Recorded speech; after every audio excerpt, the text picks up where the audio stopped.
baby, we got a wild one. Woo! Baby, we got a wild one for you this week. That's right. A legend is in the house. Yeah, and we talk all things old Hollywood. Oh, God. You're lightheaded? Yeah. And? Say something. Bruce Vilanch is on the show today. We're talking comedy. We're talking Charming Chubs. We're talking Hollywood and Highland, baby. We're talking Spider-Man. We're talking old Hollywood parties. We're talking who shit in the pool. We're talking Dolly Parton, too. We're talking... This is very exciting. We were both pretty gagged to do this episode, so tune in. Listen, we got celebrities now. What do you have? You don't have that. You don't have red glasses, do you? I'm going to get red glasses. Well... I'm going to drink red wine. Oh. Mom! When your first choice is a big old bus, You turn around and boom, you end up with us. Sloppy seconds. Oh, diva. Our number is 213-536-9180. Our email is sloppysecondspod@gmail.com. Now on with the show. Hi, you slops, you stupid little fucks, you nasty little fucks. Welcome to Sloppy Seconds with Big Dipper and Meatball. I'm Meatball. and That's Big Dipper. I'm Big Dipper. Bigger. Bigger. Dipper. Bigger. Hello. Well, how are you? I'm great. I'm very excited for today. Look at me. I'm in all stolen goods. My Crocs are stolen from Kiki Ball Change. This Amazing. dress was stolen from Kimchi, and the wig stolen from Willem. It looks good on you. Theft you. looks good on you. And I think I stole some of the makeup too. But don't tell Nigel. A villain. A true villain. Of the community. A thief. A thief, not a villain, because theft isn't always villainous. No. Sometimes it's for good. For good. Wicked. Yes, that's right. All right, we have a very special guest This here is today. crazy. I'm like so excited Yeah, that me they're too. here. He is a comedy icon, a writer, a performer, a walking encyclopedia of Hollywood filth and glamour. Whoop. And we're honestly shocked that you agreed to be here today. Yeah. I had a stripping gig, but it fell apart. Because there was nobody wanted to watch me in the rain. Please welcome Bruce Vilanch. Hello. I wore simple black and white. That's all. I did. Dude, it's just I tastes knew better. I could not, go the gold route. I could not compete with this. All the glitters. All the And glitter. would you tell Will and Dolly wants that wig back? I think that's who inspired because it. I believe it's number 31A in the catalog. You just worked with Dolly I Parton, worked yes? with Dolly. I wrote a musical with Dolly, which is now a big hit in Melbourne, Australia, and will continue touring the world and probably come back to the States. We did a few small theaters here to try it out. It's called Here You Come Again. Sounds like a porno, but isn't. It's about a 40-year-old comic who never happened, gay guy who works as a waiter at the Gay comedy at the Carolines in New York, and COVID hits. And the club closes, his relationship breaks up, and he has to quarantine in the attic of his parents' home in Longview, Texas, where he has an intimate relationship with his imaginary friend, Dolly Parton. She steps out of a poster. Sounds like a hell of an opening number. Amazing. It's the two of them and 5 musicians, and she solves all of his problems. The subtitle is How Dolly Saved My Life in 12 Easy Songs. They're 15, actually. Wait, so It's the first of many lies. there's a performer who plays Dolly Parton? Yes, her name is Trisha Paoluccio, and she did it years ago in the 9 to 5 musical. Okay. And then in the Patsy Cline musical, she played her. Yes. And Dolly knows her, and this was her idea, and her husband's the director, Gabriel Barry, who directs Broadway and directed the show. And we all wrote it together because I had written for Dolly over the years and for her lousy TV show, a huge failure. It was the kind of bomb that was so big that nobody remembers it actually happened. They don't believe that it was in the 80s. What was it? It was called Dolly. It was Sunday nights at 8 Exclamation point. on ABC, and it was an ill-fated attempt to turn her into Carol Burnett, which of course she isn't. I mean, it's like trying to turn you into Carol Burnett. I mean, anybody who stands next to you is going to look bizarre because this is your normal. Yeah. And Yes. Dolly is like this. She's Dolly, but she can't be anybody else. Yeah. So we found the one character she could be a truck stop waitress because she would dress it down a little bit. And so that was the one sketch. But after the first few episodes, they removed the team, and I came in as the rescue squad with the other Jews, because it was all Jews writing for variety television in Hollywood. Because they were homophobic and they were misogynistic, but fortunately they liked Jews because I am one, and so I got a lot of work. And this team, we tried to resuscitate the show. We turned it into a bunch of specials. Dolly goes to the Metropolitan Opera, Dolly goes to Broadway, Dolly goes to London, and we opened Dollywood. This is when Dollywood, that's how old it is. my God. We were the first show at Dollywood because it was just open. It was, the clog dancing was the highlight. I said to her, this is the best half a day you'll ever spend. I've never Of course, been to Dollywood. now Have you it's been? like, it's like she colonized Mars. Right. I mean, in the middle of the Smoky Mountains, nowhere, she's built this empire. Yeah. It's so busy Incredible. all the time. Oh, yeah. That's I incredible. have so many friends that go. I've never been. Have you done that many times in your career? Been a part of a team that gets called in to sort of all the time. save a sinking ship? I was what they used to call a Thursday guy, because before sitcoms all became like The Office and Entourage, they were filmed like I Love Lucy. They were all filmed for a live audience with 3 cameras, and they would generally have a table read on Monday and then put it on its feet. And by Wednesday, the network would come in, and the network would give them the notes. And you had to address those notes on Thursday. But the team that was writing the show had already moved on to the next episode.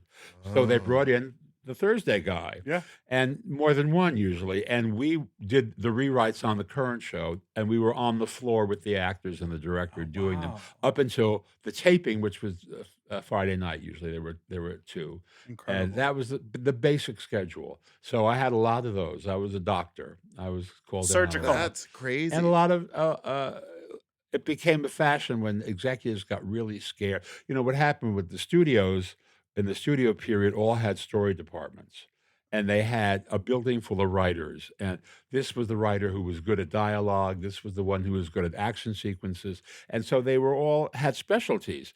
When the studio system ended, that all broke up. And so now what would happen is if you have a movie and you need some laughs in it that aren't there, that you can reshoot, you can loop, which means you can use the existing footage and have somebody who's not looking at the camera say something. Oh, yeah. So they'll bring in for a day. They'll bring in a table of 10 writers, and they will just throw jokes. Punch-ups. Yeah, Punch-up, punch ups. okay. That's it. Punch ups. Wow. It's so violent, I can't really say that word. Punch ups. Too Scares vulgar. me. It scares me. It's a Punch-ups. trigger. It's a trigger because it also involves high sugar drinks, punch, which I'm told I must avoid. Told. But you walked in and you said, I would like a Coke. I would like Full a Full sugar. fat. Full fat Coke. I opened your fridge and there was no Diet Coke, so I said, "This is God saying, have a Coke."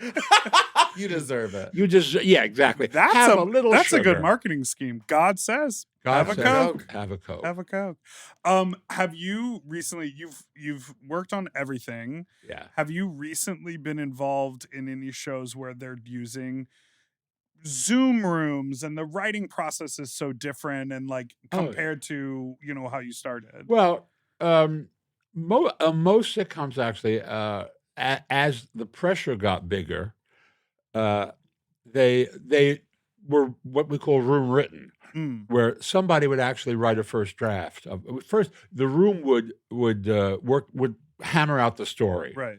They call it. Well, I'm late tonight because we're breaking the story. Breaking the story. Yeah, which meant that you had to figure out exactly how it was going to go, and then that would be handed to one of the writers, who would submit the first draft, and hers was the name on the script, so they were the ones who would race up the aisle to get the Emmy, Right. even though 16 other people had worked on it, and so that was the first kind of writing room, and now there's a rewriting room. Yeah, Yeah. exactly right. It's I think as the pressure is on, there's more. They staff up more. Although now that network television has got such a smaller audience than it used to have, Right. because of streaming and because you can look at Avatar on your watch, You know, I mean, you can It's the just. best way to watch it. I have toilet paper that shows me recent episodes of FBI. Well, and like you know, an influencer on TikTok can get more views than the show on FX. yeah. I give you Randy Rainbow. He's a huge star, fills theaters everywhere. Yeah. I mean, he's terrific, friend of mine, brilliant, and but he created himself on TikTok and all of those platforms. Yeah. Well, now people are doing like full. TikTok doesn't have a limit anymore, so you can like. Well, There's no limit. there's no limit. So people are just making shows on TikTok now, which is absolutely insane to me. It Be is- watching it this close to your face. Oh yeah, right. Well, Oh, that's yeah. true too. It's also very intimate because you're looking at it on your phone. Yeah, one hand on your phone, the other Right. hand is where. Yeah. Smoking a joint. Well, that's what I've always said when people said, "Did you see my? Did you read my book?" You know, I said, "Yes, I read it with one hand." So you've been around for a long time. You've I written have. for a lot of things. What is making you laugh right now? Now that comedy's changed. Well, so much? aside from the political situation, Oof, which is oof. making me laugh and cry And ultimately, cry. because of that, it's all something.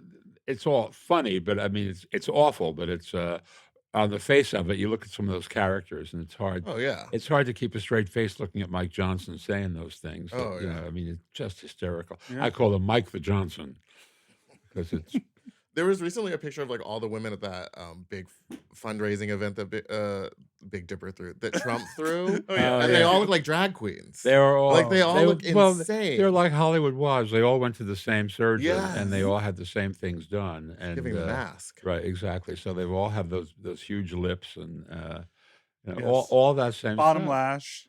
They're all wearing a bottom lash. All Their cheeks wearing are all bottom huge, lash. like apples. Exactly. You could put a pin in them. They Um, float away. something- So I yeah, go mean, ahead. there are people who always make. John Mulaney, I think, is brilliant and Oh, yeah. hysterical, and Mhm. as you say, he's one that just kind of comes to mind. I love Wanda Sykes. The best. She's hysterical. I mean, these are all people I've worked with, so Yeah. I mean, they really are. Well, you literally, it's hard for you to say a name who you haven't worked with. Well, that's true. Yeah, I mean, but you know, there are a lot of younger people Uh huh.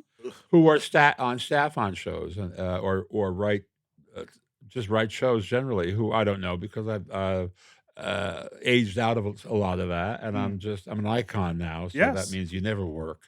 So you have to invent. But you fight that invent at your every own time. Yeah, show. you work you're all always the time. working. I am always Yeah, working. you just exactly wrote a right. book.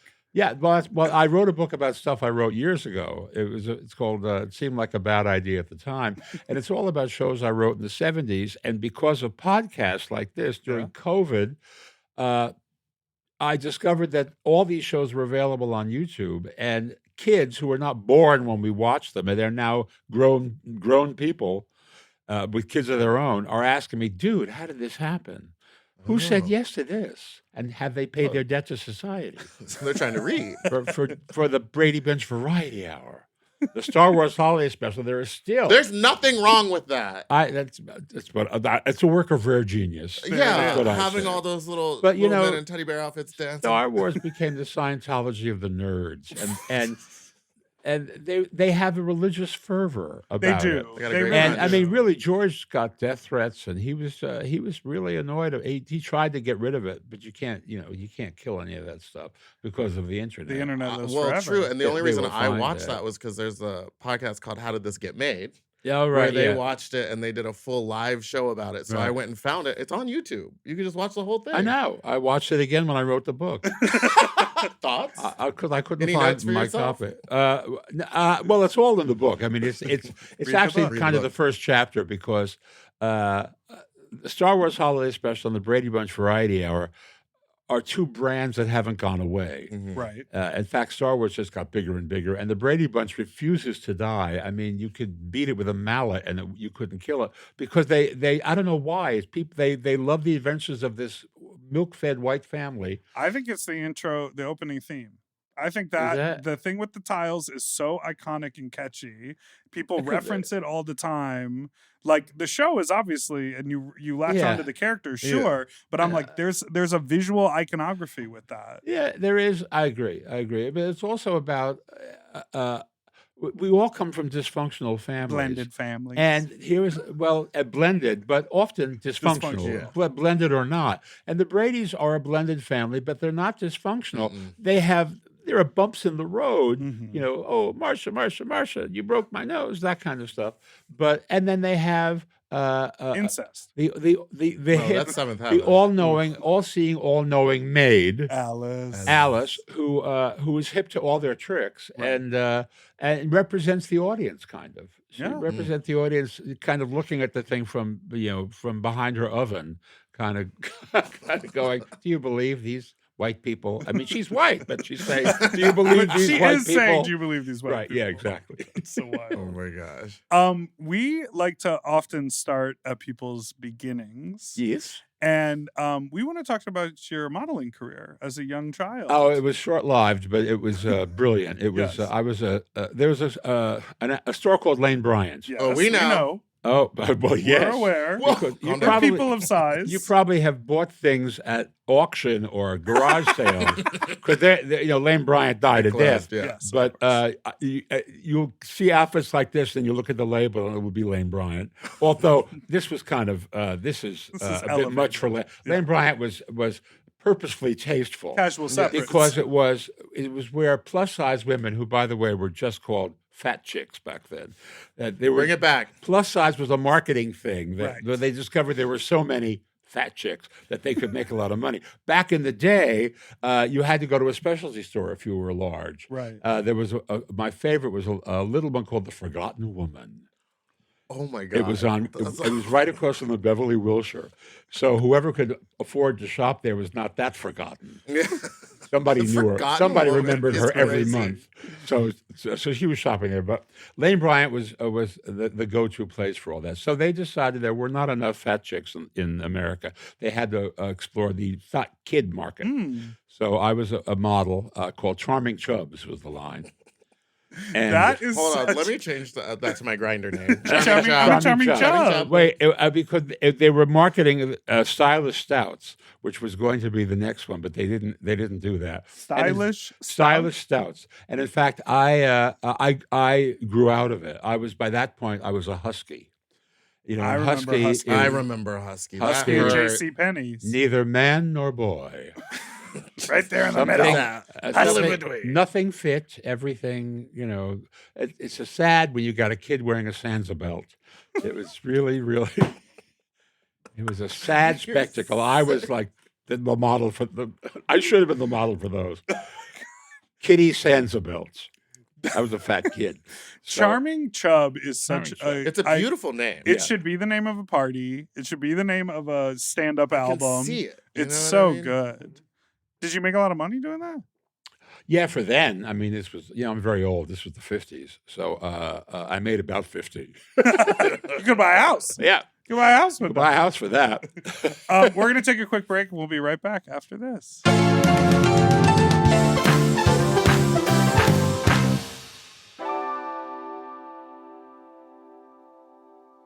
Weight Loss by Hims is here to help you reach your goals. Hims now offers access to an affordable range of FDA-approved GLP-1 medications that are designed to support you in losing the weight and keeping it off, including the Wegovy pill and the Wegovy pen. GLP-1s help regulate your appetite and eat less. With Wegovy at Hims, lose up to 20% or more of your body weight when combined with diet and exercise. And no needles needed. Wegovy is the first ever GLP-1 pill for weight loss. And through Hims, you can just go online where you'll connect with a licensed provider who will determine if the treatment is right for you. No insurance necessary either, and if prescribed, your medication is delivered right to your door. Ready to reach your goals? Visit hims.com/sloppy seconds to get a personalized, affordable plan that gets you. That's HIMS.com/sloppy seconds. hims.com/sloppy seconds. Weight Loss by Hims is not available in all 50 states. Wegovy is the registered trademark of Novo Nordisk AS. To get started and learn more, including important safety information, Wegovy clinical study information, and restrictions, visit hims.com. You know, lately I have been trying to keep my wardrobe simple. I want pieces that are comfortable, but they still feel like put together like an outfit, and that's why I'm always reaching for my Quince items. The fabric feels elevated, the fits are clean, and Quince makes getting dressed so easy. Quince has all the staples for spring, like 100% European linen shirts and shorts starting at just $34. They're lightweight and breathable, but still look polished. I have a bunch of their Pima cotton tees, and they're super soft and easy to wear and very breathable for the summer, for the sweaty body. I just rediscovered this pair of linen shorts that I have that are so comfortable from Quince. You know when like something gets buried accidentally? I pulled these out and I was like, what have I been doing? Not wearing these! And the linen doesn't wrinkle. Period. Plus, everything is priced 50 to 80% less than similar brands because Quince works directly with ethical factories and cuts out the middleman. Refresh your everyday with luxury you'll actually use. Go to quince.com/sloppy for free shipping on your order and 365-day returns. Now available in Canada, too. That's QUINCE.com/sloppy for free shipping and 365-day returns. Quince.com/sloppy. Get yourself some Pima cotton! Quince. Quince. At Quince. If you love to shop, listen up! Have you heard of Rakuten? With Rakuten, you get cash back and rewards on almost everything you buy. Just from shopping. Exactly. Clothes, athletic wear, pet supplies. I'm talking about Gap, Adidas, and even Petco. So I can buy a look, get new shoes, snag the cat some cute toys, and get cash back. That's right. And you can even stack those rewards on top of sales and coupons. That's cool. It is cool. But how does it work? Well, partner stores pay Rakuten to send them shoppers, and then Rakuten passes on some of that money to the members. Rakuten is really doing the most, huh? Love it.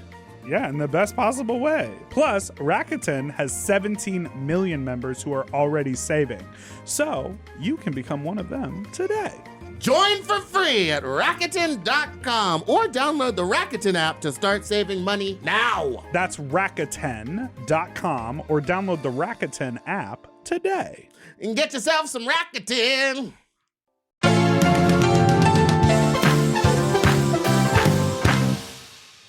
And we're back. That was a Good good singing. one. Wow, it's like you should do a rooster show.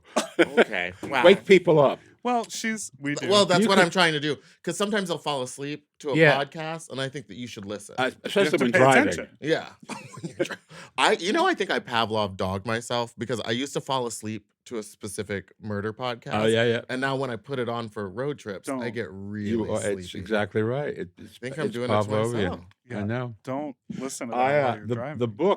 My book, I also do the audio, and Ooh. it's doing better than the book. And I think it's because people like to hear me talk to them while they're stuck in traffic. Yeah, of course. Also, we are illiterate as a people. Yeah, people We don't stopped like reading. Well, yeah. People don't read anymore. People- They gotta They listen want to they it. want the content of the book, They but they wanna just hear it. can't bring themselves They to can't. read And the honestly, words. it's kind of like Barbara Streisand's book. It's better Oh. when you listen to the audio because there's an Oh, extra yeah. 5 hours of I her know. just Well, going off on tangents. That's just like 40. I'm on page 3048. She just graduated high school. But I know everything she wore and everything she ate. It's so good. It's pretty fab. When she gets into the work, it's really interesting. Okay. That I found really interesting and revelatory. Did you, when you did the audio recording of yours, did you go into tangents? Did you add more? No, I didn't. I didn't know you could. And then somebody said, "Oh, well, Barbara's 48 hours and she does things on the side." But we didn't have the budget to really produce it, you know. I mean, and I'd also heard Amy Poehler's book, her memoir. Yeah. She brought in Tina Fey and Seth Meyers, and they do dialogues and all that. It's not the book, it's, right. you know. It's something else. And I thought, well, that's another kind of performance. But I just sort of, I said, I'll just read the book. And Yeah. it's funny enough. I had to ditch the footnotes in the audio, but because I had to put footnotes in because I knew a younger audience would not know a lot of these references. They don't. I mean, I'm sure a lot of them don't know who Jane Mansfield is. They didn't know until Mariska Hargitay did her documentary. Yeah. And I vaguely have heard of this woman. I mean, she's not in the public conscious. Right. So, Did you know that Mariska was Jay Mansfield's daughter? Well, and isn't there And it's not her real dad? No. Mickey Hargitay is Mickey the dad? Hargitay. It was a singer named Nelson Sardelli, who was a romantic Italian singer. Oh. Isn't So her there whole life she thought that was her dad, That and it was her wasn't. dad, yeah. right? And now she's on season 26 of Law and Order SVU, and I'm obsessed with it. Bum bum. Ah. You ever worked on Law and Order SVU? No, I didn't. But I tried to get my mother a part on it because when I was on Hollywood Square, she said, "You got to get me on something. You're big in TV now. Get me something on television." So a friend of mine was producing a Law and Order, and he got her a gig. And of course, she wasn't union or anything, and her role was she discovered the body. Oh. Before you even hear dum dum. Oh. She's like this screams. Cold open. Yeah, and so she was thrilled. And then they told her she had to join SAG-AFTRA, and she called me and she said, "It's going to cost me more to join SAG-AFTRA than I'm making on the thing. The hell!" And I'm off by 10:03. If people are late tuning in, they won't even see me. The hell with it. You can keep your show business. And so that was. Thanks, Mom. That's my dream part, is to find a body or be the dead body. Oh yeah, Yeah, because no acting necessary. Just you just have to. Yeah. No acting. Well, put me in a coma. Put me on TV. Lay me You down. have to. One So of my favorite moments ever was a little theater production. I think of Caesar and Cleopatra, or a college production. I forget. I had to go see it, and there was a dead Roman on the stage, and Caesar, or a dead native savage. And Caesar was making a point. He was like stepping on the savage to make a speech, and he stepped on the savage, and the savage farted. That's why I love theater. The funny part of it is that's what dead bodies do. That I mean, that was Whoopi used to have a whole routine about. She worked as a cosmetologist for an undertaker. That was one of her many jobs before she was Whoopi. And she said they didn't tell her that the corpses fart, and she was working late at night on a corpse, and all of a sudden it farted. She thought, "My God, it's Night of the Living Dead." I would have been freaked out. Yeah, that's scary. I think that's why they didn't tell her, because it was like the undertakers have a little game. See if the fart gets you. Yeah, right. Let's scare the newbie. How long did you do Hollywood Squares for? About 6 years. 4 years I was on regularly, and then I was off doing Hairspray, and so I would come back to promote Hairspray. Actually, they'd put me back on, but we were on 4 years together. Whoopi left after the 4 years, Yeah. and I was on there with just to the left of her, if that's possible, up in the grid. Oh, it took me a second. You to remember understand. Hollywood Squares? Yeah. I forgot you were on the grid. How Now many there's of the new those- Hollywood Squares where There apparently is they a get new the jokes written with for new them. with Drew, and I'm available. They just haven't gotten to the V's yet in the Rolodex. Make it happen. Make it happen. Drew? Drew, Drew? give me a ring. Here's How the many- thing: you can have me and Travis Kelce's mother in the same square and Twinsies. try to tell us apart. Now that's a Freaky Friday. No, what's it called? What's the movie with their twins? Freakier Friday. Parent Trap. Parent Trap. How many of those would you shoot in a day? Those Hollywood Squares. 5. Oh, We Jesus did a Christ. week in a day, and we would do the weekends. We would shoot Saturday and Sunday, like from 9 in the morning until around 4 or 5. We would do 3 shows in the morning, and then have lunch and wine, and 2 shows in the afternoon. But so the Those Thursday and Friday Friday shows are a You're little were loose. always a little looser, and the marketing people said so's the audience. That they like that Yeah. because towards the weekend they like it if it gets a little bit spicier. Were you writing jokes for other people on I that was the show? head writer, and I had a little team, and we wrote jokes for everybody until we realized that it wasn't worth it. Just give jokes to people who you know can be funny. We had a lot of comics on the show, but some of the biggest laughs came from people like Garth Brooks and Patti LaBelle. I mean, who were not comics, but would just say something inadvertent, and that was hysterical. I mean, Oh, yeah, Patti that's my LaBelle favorite. is so funny. Well, she's just funny being Patty. Yes. I mean, she's her natural state is funny. Yeah. And she was pushing a cookbook, and she would Paper. we give them all. Nobody knows the real answers. We give them and some of the there are no real answers. You know? Sure, of course. Any question that started with according to Dr. Joyce Brothers, well, it's all made up. I mean, who knows what the fuck Joyce said? Yeah, I Who can't understand cares? her I anyway. can't mean, believe you were lying to these You- celebrities. it was on a hunch. She'd say, "Yeah, I think she said that," or not. But the others, that It's Hollywood, meatball. It's all Yeah. lies. But it was about playing the game. That Yeah. was all. So nobody knew the answers, but they all had jokes and they had bluffs because Oh. sometimes they were, we didn't want anybody to look stupid or Sure. lost. And when Little Richard came in, was on the show, and Ooh. we would divide them up among the writers and orient them. And I took Little Richard because I thought this is not going to be easy. And I came into this restaurant, we looked up, and he said, I know nothing. I don't know nothing. Don't ask me nothing. I know nothing. And I said, well, I think that's your opening line. Anytime they ask you a question is you say, I know nothing. And then whatever you say, they'll agree or they'll disagree. You may hit the right one because we chose questions which you probably know the answer to, So, and he was actually very funny doing it. But I thought, I've climbed the mountain. He was a fabulous character. He was out of his mind, but fabulous. And I mean, incredible. And when you listen to the records, there's nothing like him. I mean, I mean, the Stones listened to him. The Stones were such big fans of his that they put him on the bill with Ike and Tina. They were the opening acts for the Stones. Oh, I didn't know that. Because Mick used to imitate Tina's dances. Yeah, and got her choreographer in, but they just loved the energy, and they couldn't sing that kind of stuff. Yeah, and it brought the crowd to its feet.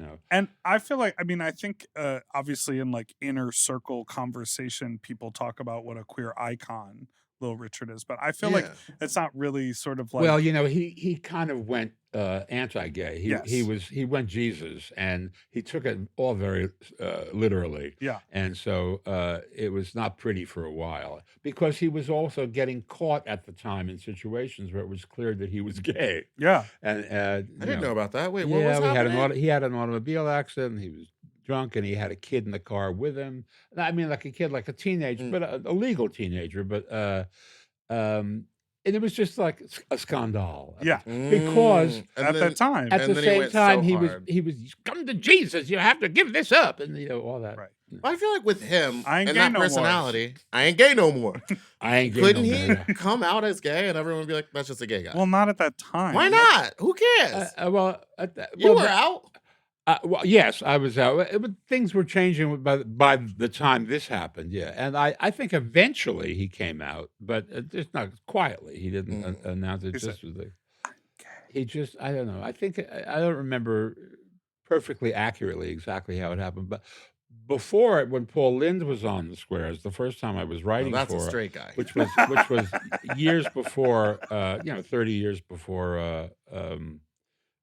My thing on the show. Yeah. You didn't. Gay was equated with evil. You were a bad person. You committed suicide. You were a danger to have around kids. It was a complete negative persona, and nobody wanted to think of somebody they liked, like Paul Lynde, who made them laugh, as being one of those people. And the narrative changed when all of those people began identifying themselves to their families. And the most powerful thing we did was come out. Yeah. So that's what changed all of that. Were you a part of any sort of secret Hollywood gay circles and several? Yeah. Yes. Oh, yes. Name them. Name names. Do it now. I wouldn't now. They're all dead, but. Well, they can't come for you. Yeah, there were a bunch of high-powered executives, and there were some stars some of whom still are not out. But I was. Was it was there a lot of fun house parties and Not with them. Oh, okay. No, they traded boys. They were all at a higher level. But there were fun house parties. Yeah. Oh yeah, and it was very druggy, I have to say. You go into somebody's house and there'd be a big bowl at the hall, which we called fruit salad, and it was just pills. Oh my God. And the joke was unlabeled, but loose pills. Anybody there could identify every single pill in the bowl. So you decided what you wanted to do. You want to go up, you want to go down, you want to this, but everybody knew what every pill looked like. That's crazy. It was that deep. Yes. I just think sometimes I yearn for events like that, like when I was younger. Now, of course, I wouldn't because I don't do drugs anymore. But such a good time. Well, I was and no cell phones, no way to tell anybody what was going on. That was right. There was you were there. You could act a damn fool, and then all that was left was stories about it, so you could deny. That wasn't me. That wasn't me. I don't know what a fruit salad is. I threw up in the swimming pool. Well, that was you. Oh, I think about you just see representation of especially in Hollywood, times gone by of people doing cocaine at work meetings or drinking alcohol all day on the job. Yeah. That is so wild to me that people were just fucked up a lot.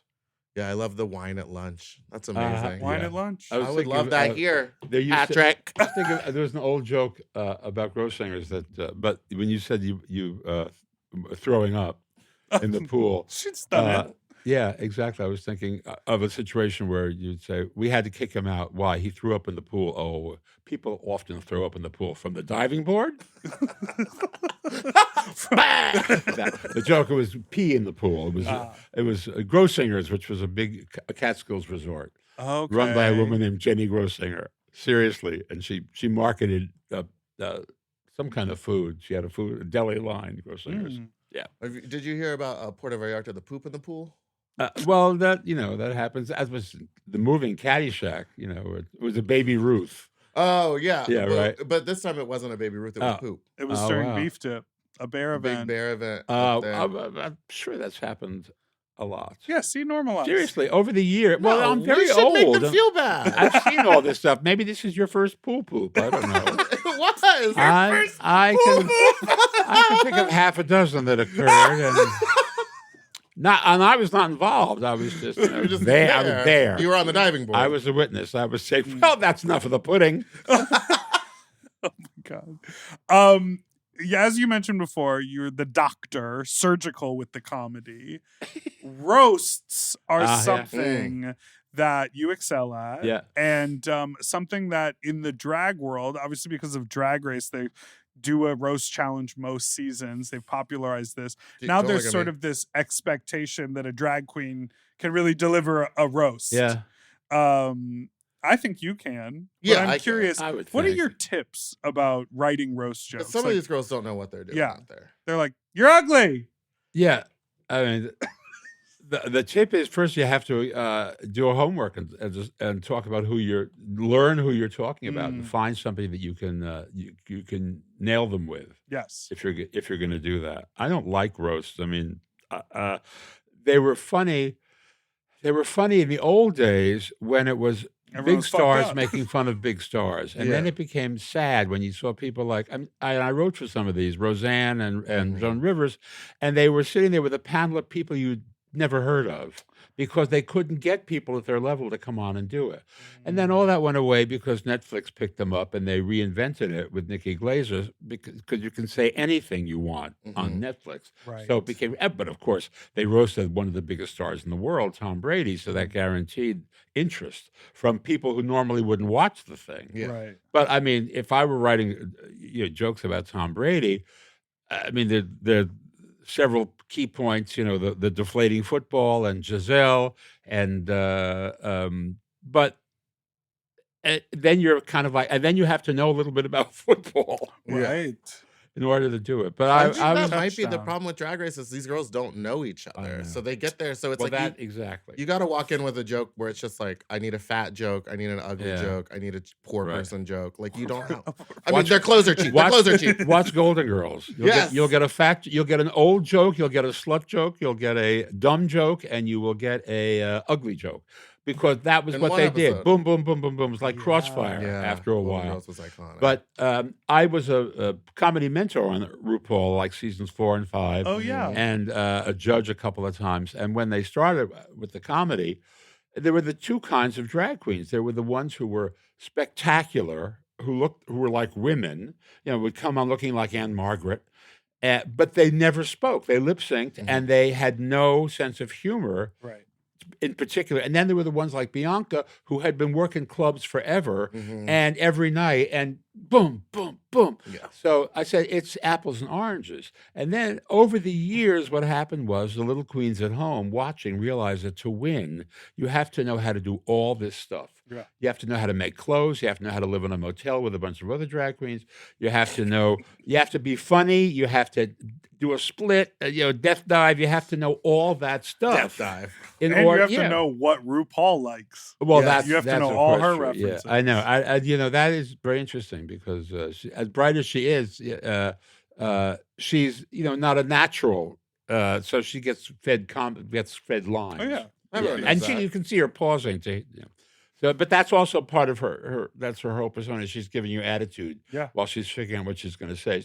Listen, she's a genius with a ranch in Colorado and a husband. So I ain't got either. So she's doing fine. Wait, we have notes on here from a past interview that you live very near Hollywood Hollywood and and Highland? Highland. I do. Yes, I am. That place That's is the crazy. craziest intersection in all of. Oh Los yeah, I Angeles. know. Why are you there? I'm do you there. live Well, there? because I was in a house in Nicholas Canyon for 30 years, and I got tired of taking care of a house because we had war, revolution, famine, flood, and plague.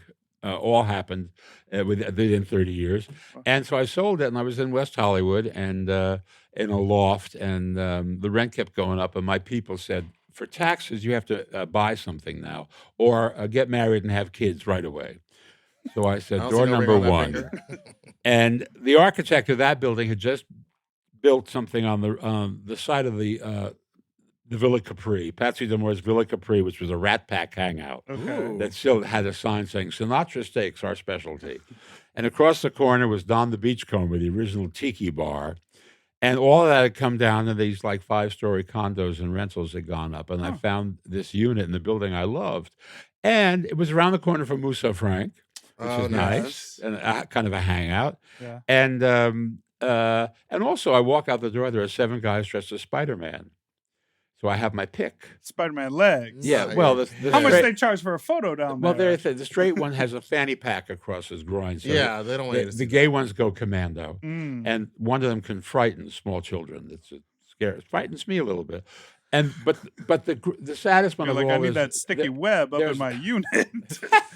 there's a Marilyn, and she comes in Oh. the white pleated skirt, and she's carrying a portable fan. Oh no. She puts on the sidewalk, and if you pay her $5, she'll turn on the fan, and the skirt blows up, and you can take a picture of her. And I said, lose the underwear, you'll make more money. And scare more children. Well, probably. If there are gay children hanging around, yes. But you like the you like it energy- there. like You the like the energy. energy. Yeah, I mean, well, listen, it's nice being recognized by homeless people. I'm glad that they know who I am, and you wind up giving people a lot of things. But yeah, I mean, it's fun, it's exciting. You can, once you get out of that intersection, you can go anywhere. Yeah, it is literally like so 3 blocks centrally- down. Literally, yeah, There's- just getting out of that throng of tourists Mhm. and general people going to the movies and all that kind of stuff is it's daunting. Right now, they're doing the whole Wicked thing, and so it's all blocked off in the block in front of the Chinese. Her and- favorite movie. My favorite Oh movie. yes. Well, I mean, I want to see Wicked for bad. well, I'm throwing a party next Friday called Fat Slut for Worse. For very good. She has an amazing party called Fat Slut where it's a drag show, but Oh, then yeah. they do a sexy food eating contest. I make people embarrass themselves for $200 cash. Well, Doesn't that make you feel powerful? No. I make Jello. I make Jello molds and I fill them with shrimp or like weird like Yeah, aspect yeah. foods. And so I'm doing a Thanksgiving one, which is gonna be gravy, cranberry, turkey, mashed potatoes. And then they don't have to eat it, but they do have to fuck it. oh well, You should come sometime. I should. You like to go out to gay bars? Yeah. Yes and no. I never did well in gay bars. Then I got famous and I did better, but not, But that then doesn't matter. Gay bars are so different now. I mean, people go on Grindr and Scruff and shit like that, and so they don't need to make human connections. Yeah. Right. And so that when they go out to a gay bar, I think they're looking to make a human connection. Yeah. They Yeah. need it. Yeah. Well, and Fat Slut gives that vibe. Everyone likes to come. It's There's- not just gay dudes. Where do you Tom. do it? Is it? Precinct in downtown. Oh, downtown. Yeah. Serious shit. Oh, All right. serious. Oh Yeah. yeah, where the cops don't go. You know what I mean? DTLA. Ooh. All right, spooky. let's take Do a you ever little- go downtown? I'm not done. Do you ever go downtown? Occasionally to the theater, but I don't really go downtown to hang out. Oh yeah. Because I from that generation that says downtown, what? That's Cleveland. It's like that's not L.A. And then of course it's once they put Ralph's in there, suddenly it blossomed. Yeah. People could actually shop for food there. You never could. Yeah. That's It was true. it was doesn't. Skid Row and just like an atomically devastated city after 6:00, and then it became a place. But it's for much younger people, I think, who want who are live adventurously. Thank you. What can I say? Live adventurously. We'll We'll be be right right back back. after We'll this be break.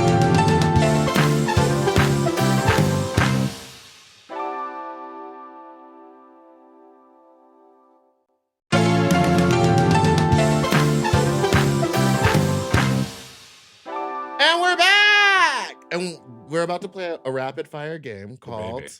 Opinions. It's my opinion! Where I'm going to say, we've been working on that. I was about to say a strong one. Yeah. Yeah. Okay, so I'm just going to throw out a topic and then you give us your, what comes to the mind. What a great intro to There's the game. trouble. I didn't get, hold on. You already had a coffee and two, or this is the second Red My Bull? second one, I need to wake up. She's a caffeinated queen. We're going to play opinions. Okay, we're playing. I'm going to say a opinion. word, and you tell me your thoughts and opinions. God, it almost invariably is big fat dick. You know, I'm Wow. willing Well, to. I miss Big Fat Let's Dick. add it to the list. I'm willing to alter that. I'm willing to go deeper. So you're a bottom. Reality TV. Oh, you want my opinion of it? Yeah. Unreal. Unreal. Unreal. The first rule of reality TV is nothing is real. Absolutely. I've done it, and I can tell you that's the truth. Cutting off award show speeches. Rude. Method actors. Method actors, smelly. Actors on meth. Smellier. Shares Twitter. She has a Twitter? Some of the most iconic tweets Oh, yeah. of all time. Oh, well, at least she doesn't have, she's not shaking. We don't know I thought that was what you meant, but no, never mind. I forgot. I'm telling you, Twitter is twat, I call it. It's Poppers. poppers. Nose burn. Drag brunches. Drag brunches. Puke. Just leave. Variety shows making a comeback. Hopefully. Hooking up with fans. Oh, always. Celebrity memoirs. Mine's the best. Well, what I thought. Yeah. Paparazzi. I'm too fat.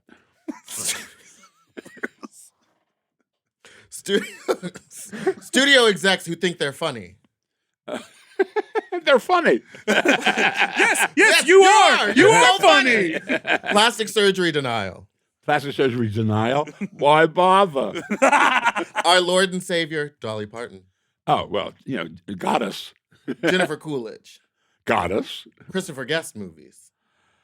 Inside. John Waters movies. Oh, fabulous. The Power of the Caftan. The power of the caftan? Only in the high wind.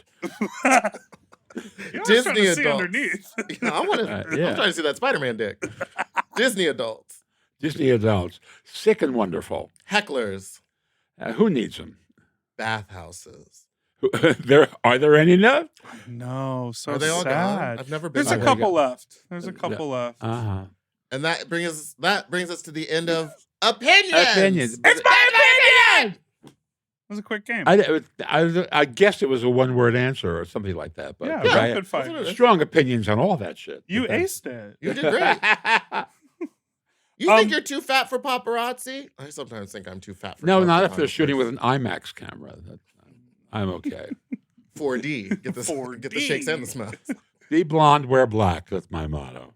I feel like so much of paparazzi when there was like the height of it in the tabloids, I'm so gullible. I just always thought it was real life. But Yeah. much like your answer about reality TV, the realization that people tip them off or call them, oh, I'm coming to this place. Or like a lot of times the paparazzi shot is like someone showing up to go film Jimmy Kimmel. And you're like, well, Yeah. they're just there doing work. Like, Yeah. you know what I mean? Like it's all sort of planned and it's all Well, like yeah. a facade. Their publicists call the paparazzi and then they're like, go to dinner at this Yeah. place at this time. Yeah. Yeah. I always just bought it. No. Well, I remember when Well, TMZ came on, and it was really all about people getting in and out of cars. well, poor Brittany. Well, did she do the one I remember is who did a face plant outside of a Japanese restaurant. God, I can't remember her name. Patrick. She was not Brittany, but along those lines. But Oh, there I was forget. Lindsay, Brittany, Nicole, and Paris. Those no, are it the four wasn't that those. all had their pussies on the internet. Oh my The God. pussies! I didn't know. This was just like down she went. Oh, she fell. But it'll come back to me. I want to talk a little bit about Grindr, Scruff, Well, Are okay. you on that the type of apps? thing. No, I can't be because they recognize me. I mean, they know. First of all, they don't want me for sex on Grindr. They want jokes. Yeah, the ones who want me for sex on Grindr, I don't want for sex. But the chubby chasers, the ones who want to cook for you, I don't want those. Oh, you don't like a and good meal? the ones that might be interested in want to meet me. They don't want to do me. They just want to meet me, and that's nice. But I meet a lot of people. It's okay. I don't have to meet somebody who I automatically am interested in, who's never going to be interested in me. Yeah. I mean, I'm not auditioning. It's like it's okay. I'm old enough. I can go without. So, it is so interesting how the app culture has changed how you meet up with people. Like when I vibe with someone out at a gay bar or I meet someone, I often think like, oh, we can hang out at a later date. I'll get your contact information and we'll make a plan rather than just live in the moment, connect with the person, go somewhere with them, like explore it. Well, you're deeper. Most of many people are very, very shallow.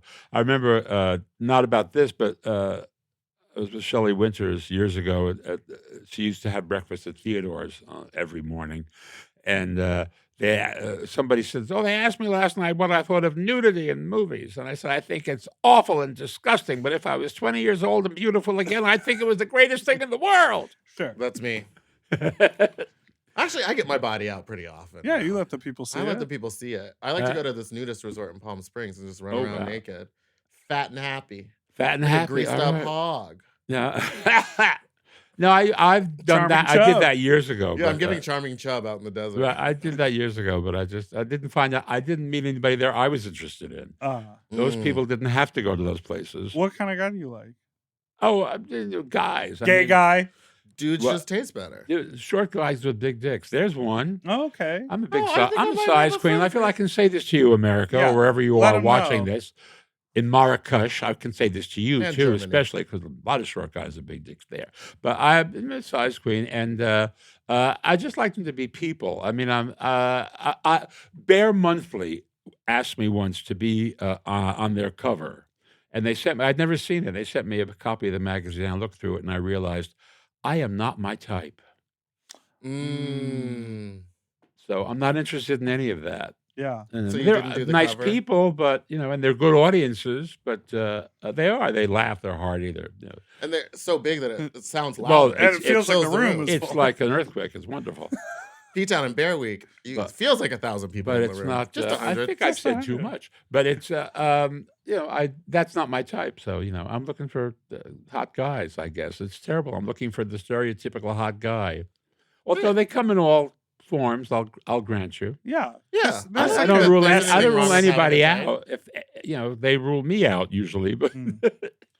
Do you where are you gigging most? Like, are you like touring the book? Do you talk? Do you do stand up? Do you do keynote speeches? I did all of that. All I of mean, the I did a above. bunch of been doing a bunch of book signings all over the country and a lot of podcasts and things. But I haven't done the stand up too much because my rule always was I'm only going to do it where they're coming to see me. I don't want to. I tried clubs twice because my agent kept hawking me to do it, and I'm not a club comic. And they want to come to see me, and my energy is different. I tell stories and all that, and so I only do it where I'm interested. What I wind up doing a lot of is emceeing benefits and things like that. And that was all how it started. Actually, I was emceeing what were meant to be memoriams for people who had died of AIDS, and their families had swooped down and taken everything and taken the body away, and all the people who they cared about had no closure. So we would organize a memorial, but because they were gay and they were in show business, most of them, they became celebrations. Right. And so you were allowed to be funny from the get-go. You would come up and say, this is not going to be one of those things. It's our party. You can cry if you want to. Sure. But we're going to tell these stories, and these stories about this guy are really funny. And I would be the person introduced to set the whole thing up, and then bring on each one. And after a lot of those, unfortunately, somebody said you should just do an act. So for my 40th birthday, I gave myself a nightclub act. I wrote it. I put stories together, and I opened at the Gardenia. Wow. Wow, that's incredible. Little club in Hollywood, and then that started it. Yeah. And then after Hollywood Squares, I was on TV every night. And when you're on TV every night, you get People offered a come lot see of you. stuff. Yeah. So I just extended it. But I discovered that it was better if I only worked with people who were coming to see me and knew what they were getting. Right. Yes. I didn't want to have to prove anything at that point. I understand. I mean, the genuine comedy game is you have to prove it. No one gives a rat's ass when you Right. get up there, Yeah. and gradually you get their approval. And I didn't want to go that route. I'd already gone. I was too far gone by that point. You're in a headlining position. And They- you want to they- stay Why there. would you want to open? Why Yeah. would you? Exactly right. Have you ever done a cruise ship, a gay cruise? Oh yeah, I did about 20 of them for Oh, you Atlantis. You love them? Oh, I love it. I did Atlantis. I did RSVP. I think I What? did I did a lot of other gay events, but the cruises were my favorite. What's Oh, going on those at people nighttime are, at the yeah. cruise? What happens at the Friend of Dorothy bar? Well, it's deck 13, we call it. It would be the top deck, which is usually on there's Short on, guys, on all big of these deck, ships. You know what I mean? All of these ships, because they do a European clientele. They will go. They will they'll do the Caribbean in the winter, and then they'll do the Mediterranean, and they will have what they repositioning a repo cruise. They'll go across, and because they work in the Mediterranean, they get a lot of Europeans on the ships, and because of that, they have a top deck where the women can sunbathe topless because that is the custom in Right. Europe, and so you take the ship out of San Pedro going to Puerto Vallarta, and not so many Europeans, but so not so many people on the top deck topless, but a lot of people on the top deck bottomless after dark. I heard that about the current Atlantis cruises, and that's not- where the tennis court was, and they left the lube stains all over the Oh well, tennis court. they got wise. They realized they shut the cameras off, and they had security cameras because it's a ship, Yeah. and people can go overboard from the top deck. So they always had a lot of documentation, but they made concessions for it. One of the things I love about the gay cruises was all of these cruise lines give sensitivity training to the crew. Oh, because it's About gay people? the gay people. Yeah, about the crowd that's about to come on this ship, and it's not, it's not normally. It's for all different groups, but they Yeah. specifically do it for gay groups. I think for gay groups, they told the crew, if you can't handle this, you can take the week off with pay. Because we don't want you here uncomfortable. Right. So we give you this training to. My biggest So it wasn't Yeah. actually sensitivity training for them. It was Yeah. like, how sensitive are you? How sensitive are you You're gonna make it generally? through this. So, but of course, there rarely any of the crew leave because the gay people tip so well, and we are so much fun. Yeah. Very- I mean, they come to the parties and they carry on and dance, and they can't do that with the regular people. I mean, I remember when I said, how do you like this crowd to my steward? And he said, oh, this crowd's great. Last week, Mormon cruise. This week, gay cruise. Yay, big bucks, big party, big fun. big fun. I was just And he was talking. like from Senegal, Yeah. I love Where that. we are frowned upon. in Sure, of Senegal. course.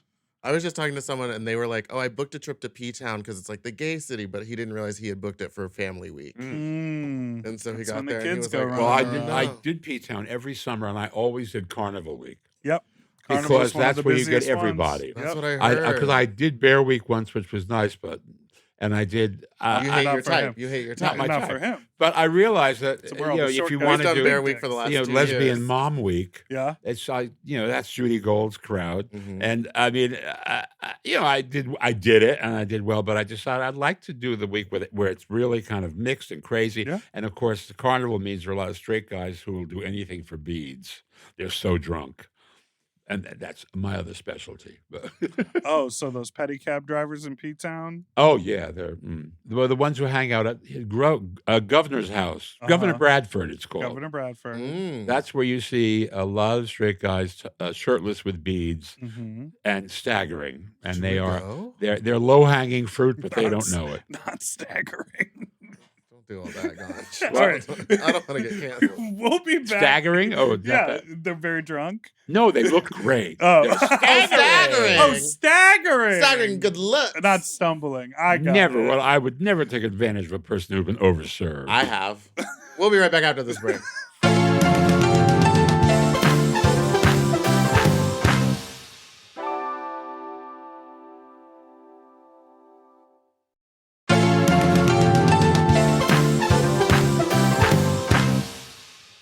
And we're back. What about Wicked? Well, I was about to say, you're flying. Ooh. Oh, Flying? flying. I defy. Okay. Welcome back. We're about to play our new favorite game. Sick. This is a game where sick stands for slutty, iconic, chaotic, or kinky. So we're going to spin the wheel, and then you throw the ball in, and whatever it lands on, you're going to tell us a slutty, an iconic, chaotic, or kinky story, depending on what it is. There you go. You've already told us so Spin many. away. Oh, see? A professional. A professional. You gamble? Yes, I came on this show. I knew this was going to happen. Where's it gonna land? Where's it gonna? Look at the nails. Look at the nails. hands. Look at the hands. Where's it gonna land? Uh-oh. Sick! It landed on slutty. S. Slutty. S stands for slutty. Oh my! You have a very slutty story Do you from have a your dirty past, little slutty Bruce? I have secret? a slutty story. Wow. Do I have a slut? He goes, read the book. Well, Yeah, read it's in the book. That's sluts aplenty in the book. Do I have a slutty story? I can't think of one. Now, off the top of my head, I can't think of a.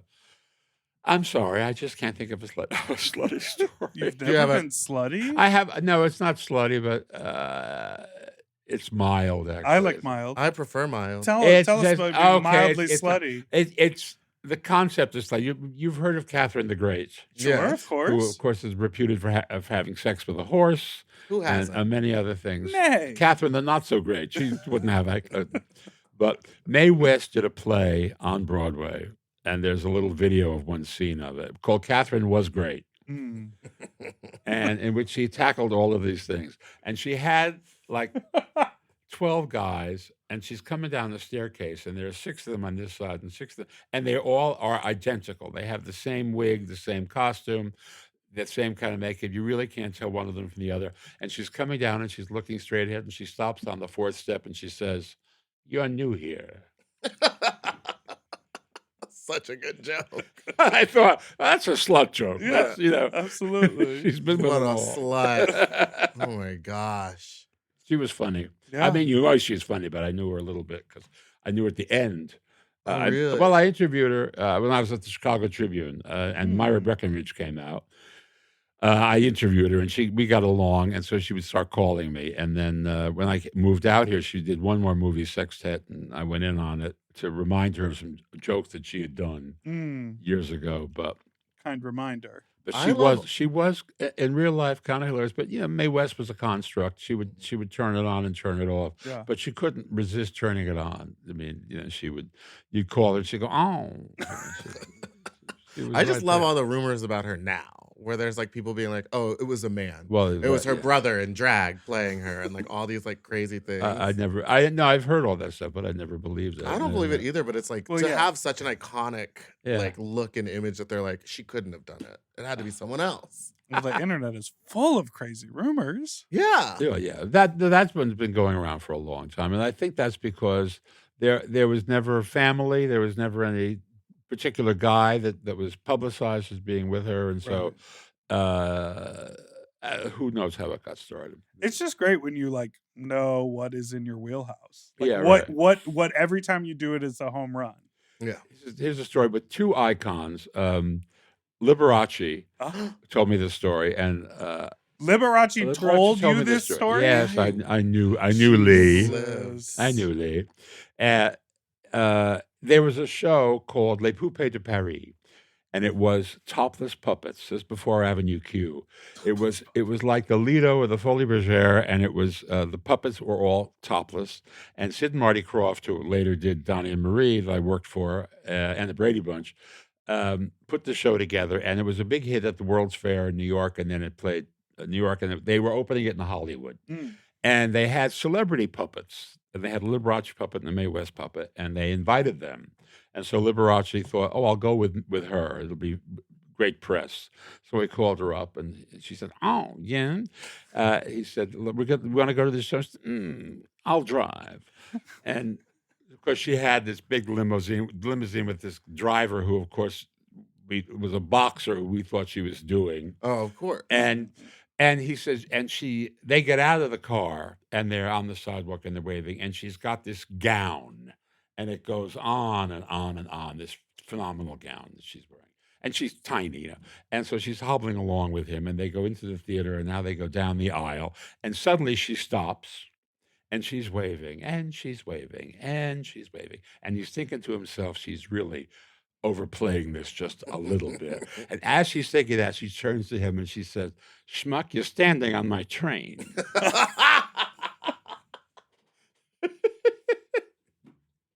Oh my gosh. Wow. You know everything. That's so I'm crazy. very old and I paid attention. What can I tell you? Paying attention. Not a lot of people do that matters, yeah. anymore.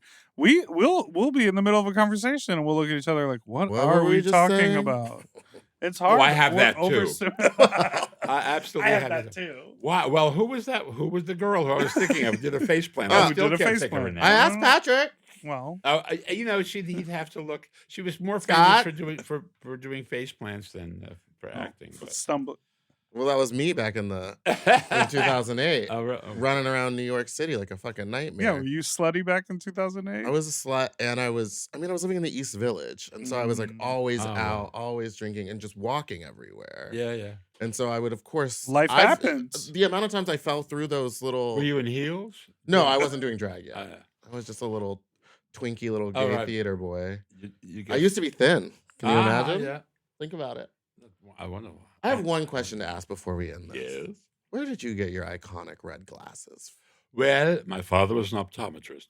And that part is true, but I had a prescription. I was on Hollywood Squares, and I would wear different glasses every night, and then the prescription changed, and I realized I'd have to take a second mortgage on the house to get it changed in all these prescriptions, and I kept looking at Sally Jesse Raphael, who was on the show, and we had the same lawyer, and I knew her a little bit, and she, of course, was famous for the red glasses. Yeah. Yes. And so I told her, my dilemma.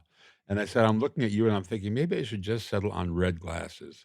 He said, but I wouldn't want to step on your brand. And she says, I'm retiring this week.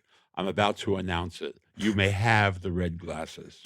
You may have my the red God. I glasses. ran out and got a lot of different, but I've settled on these. Those are particular real brands. nice. Yeah. These are based on Harold Lloyd, who, if you don't know Harold Lloyd, you probably have seen the iconic photo of a guy hanging off a clock on Hollywood Boulevard, which was from a silent movie. Harold Lloyd was of the Charlie Chaplin, Buster Keaton silent movie comedians. He was quite brilliant. And there's a place in the Valley called Old Focals. I'm glad to give them a plug. Do it. Old Focals. And they're a prop house, and they do a lot of period stuff. Whenever somebody's in period, they want to wear the correct glasses and have the correct fountain pen and all that kind of stuff. Cool. That's They amazing. have warehouses full of stuff. And they went online because a lot of people like the old frames. These were Harold Lloyd's. He didn't have them in red. And they don't sell many of this. They mostly sell this in a sunglass Oh, nice. because it looks. I have it too. It looks cool. And I just said, it's odd enough. And when you have a pasty white face, it really Reveal. you pop. Yeah. It I pops. love it. Yeah, exactly. Otherwise, I would really be wearing all of your makeup all the time. Can I do your makeup sometime? Oh my Yeah, god. I wish you would. I mean, That would be so fun. that be would be great. Just That would be- stumble right on out onto Hollywood Boulevard. Give those Yeah. Spider-Mans a run for their money. Yeah. I'll go out dressed like you, and then you come out dressed like me. All right. Terrified of me. Be fun. Bruce, no, thank you. they'll think you're Travis Kelce's mother. I'm telling you. I'm getting that all the time. I love Taylor Swift. No, what I love about her I mom hope is that they last because I'm running that joke as much as I can. It's a great as far as joke. I can. Beautiful Halloween. what I love is anytime someone asks Travis Kelce about Travis Kelce's mom about her, she's just like, she's a nice girl. Like she doesn't like her clearly. Yeah. do Anyway, it. okay. Thank you so much for listening to this week's episode. Where can everyone find you and get your book? Well, they can get the book on Amazon, or they can go to Larry Edmonds' bookstop on Hollywood Boulevard, which is my favorite. It's all show business stuff, There you and there are go. so few bookstores left. that's Book true. Soup, and I mean locally here, but anywhere across the country. If you don't want to go to Amazon, and some people don't now for political reasons, you can find the bookstore in your area that sells it, and it's even Barnes and Noble. They stock it. So And it's called. It That's seemed huge. like a bad it idea. seemed at like the a time. bad idea at the time. And you can go to wegotbruce.com, which is a fan site. A fan runs it, and he knows what I'm doing. I look at it every day to see what I'm up to. He knows more than I do. That's incredible. I need got loyal Bruce. fans. We got Bruce. Bruce. We got Bruce.com. Yeah, Bruce.com. And, yeah. and for you illiterate fucks, go listen to the audiobook. He reads it. I do. Yeah. I You'll love hear that. some of this, I think. Because you have so many. A girl has so many stories. Oh, yeah. That's it. Thank you for listening to this Thanks. week's This was episode. great. Bye, everybody. It was fun. You don't want to Bye. give him the actual outro? Send us an email at sloppysecondspod@gmail.com or call in with your own sick story at 213-536-9180. And don't forget to like and subscribe so you don't ever miss an episode that come out every Tuesday and Friday. Goodbye. Goodbye. So long. Sloppy Seconds is produced by Moguls of Media, a.k.a. Mom. Hosted by Big Dipper and Meatball. Produced by Patrick Strapazone. Engineered by Scott Anderson. Editing and sound design by William Pitts. Art direction by Eris Sevilla. Media and design support by Stone Cole. Theme song by Mike Malarkey. Executive produced by Willem, Alaska, Big Dipper, Camille Stennis, and Joe Cilio. Recorded at Forever Dog Studios. Ooh, his nipples are tiny.